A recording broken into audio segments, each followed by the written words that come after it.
ಸಮಾಜದಲ್ಲಿ ಸೌಹಾರ್ದತೆ ಮತ್ತು ಸಹಬಾಳ್ವೆಗೆ ಪ್ರತಿಯೊಬ್ಬರೂ ಪ್ರಾಮುಖ್ಯತೆಯನ್ನು ನೀಡಿದರೆ ಮಾತ್ರ ಶಾಂತಿಯಿಂದ ಉತ್ತಮ ಜೀವನ ನಡೆಸಲು ಸಾಧ್ಯ ಎಂದು ಕರ್ನಾಟಕ ರಾಜ್ಯ ವಕ್ಫ್ ಮಂಡಳಿ ಮಾಜಿ ಅಧ್ಯಕ್ಷ ಮೌಲಾನಾ ಶಾಫಿ ಸಹದಿ ತಿಳಿಸಿದರು.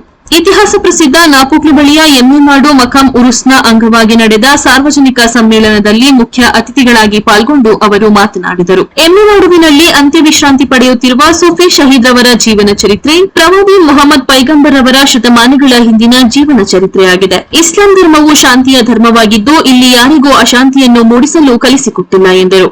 ಕಾರ್ಯಕ್ರಮದಲ್ಲಿ ಉದ್ಘಾಟನಾ ಭಾಷಣ ಮಾಡಿದ ಹೆಸರಾಂತ ಧಾರ್ಮಿಕ ಪ್ರಭಾಷಕ ಪೇರೋಡ್ ಅಬ್ದುಲ್ ರಹಮಾನ್ ಸಕಾಫಿ, ಪ್ರತಿಯೊಬ್ಬರೂ ಅವರವರ ಧರ್ಮದ ಆಶಯವನ್ನು ಜೀವನದಲ್ಲಿ ಅಳವಡಿಸಿಕೊಂಡರೆ ಮಾತ್ರ ಅವರು ಧರ್ಮದ ಅನುಯಾಯಿಗಳಾಗಲು ಮತ್ತು ಪರಸ್ಪರ ಶಾಂತಿ ಸೌಹಾರ್ದತೆಯ ಬದುಕು ಸಾಗಿಸಲು ಸಾಧ್ಯ ಎಂದು ತಿಳಿಸಿದರು.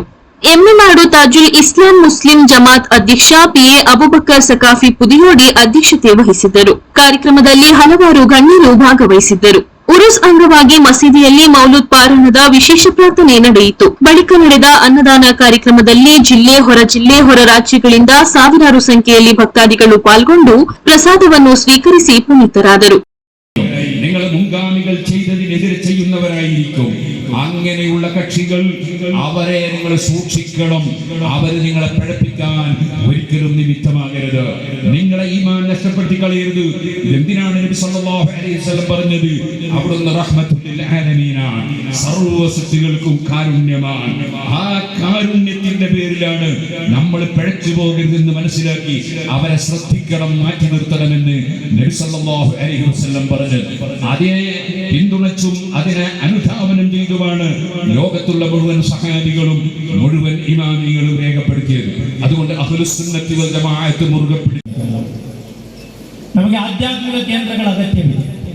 ಬಹುಮಾನ್ಯರಾದ ಸೂಫಿ ಶಹೀದ್ ರಹಮತುಲ್ಲಾಹಿ ಅಲೈಹಿ, ಅದೇ ರೀತಿ ಸೈಯದ್ ಹಸನ್ ಸಕಾಫ್ ಅಲ್ ಹಮರಮಿ, ಕೊಡಗಿನಲ್ಲಿ ಬೇರೆ ಜಾಗವೂ ಇತ್ತು, ಪಕ್ಕದಲ್ಲಿ ಕೇರಳ ಇದೆ, ಅದೇ ರೀತಿಯಲ್ಲಿ ಕಡಲ ತಡಿಯಾದಂತಹ ನಮ್ಮ ಮಂಗಳೂರಿದೆ, ಈ ಕಡೆ ಮೈಸೂರಿದೆ, ಸಾಂಸ್ಕೃತಿಕ ನಗರ.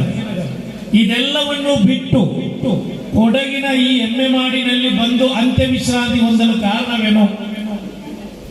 ಈ ಪ್ರದೇಶದ ಜನರಿಗೆ, ಇಲ್ಲಿರುವಂತಹ ಎಲ್ಲ ಸಮುದಾಯದ ಜನರಿಗೆ ನೀವು ಆಲೋಚನೆ ಮಾಡಬಹುದು. ಇದು ಮುಸಲ್ಮಾನರಿಗೆ ಮಾತ್ರ ಅಲ್ಲ. ಆಧ್ಯಾತ್ಮಿಕತೆ, ಸ್ಪಿರಿಚುವಾಲಿಟಿ ಎಂಬುದು ಈ ಜಗತ್ತಿನ ಮನುಷ್ಯನಿಗೆ ಬೇಕಾದಂತಹ ಅತ್ಯಂತ ಅಗತ್ಯವಾದಂತಹ ಒಂದು. ಹೇಗೆ ನಾವು ನೀರು, ಆಹಾರ ಸೇವಿಸ್ತಾ ಇದ್ದೇವೆಯೋ, ಹೇಗೆ ನಾವು ಗಾಳಿಯನ್ನು ಸವಿಯುತ್ತಾ ಇದ್ದೇವೆಯೋ, ಅದೇ ರೀತಿ ಆಧ್ಯಾತ್ಮಿಕತೆ, ಸ್ಪಿರಿಚುವಾಲಿಟಿ